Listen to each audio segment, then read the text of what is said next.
अस्सलामुअलैकुम दोस्तों, आज है 9 सितंबर 2025। अनार का सीज़न काफ़ी उरूज पे हैं जी। चलो मेरे प्यारे भाइयों, आपको दिखाते हैं बोली में क्या रेट चल रहे हैं। कल मैं फ्रूट मंडी नहीं आया था, काफ़ी दोस्तों आप फ्रूट्स के रेट पूछ रहे थे जी। चलो जी बस।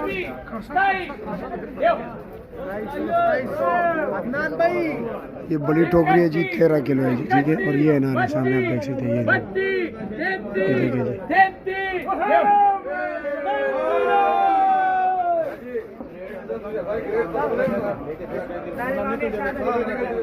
अब बरियों पे चलेगा। चार तीनों वजन वाला है। 25, 26, 27, 250 पीछे हो जाओ। 250 ये लो जी, अनार की दीवारें देख रहे हो जी। ये 2700 रुपये का बिक गया। पीछे हो जाओ। 25, 26, 27, देव 2700 रुपये।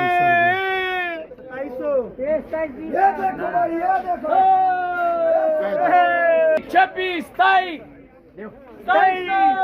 2700 रुपये जी। हेलो जी,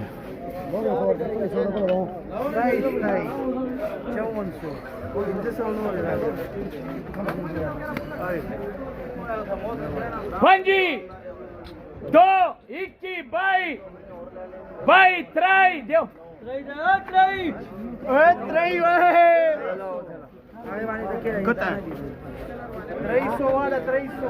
25, 2, 21, 22, बोले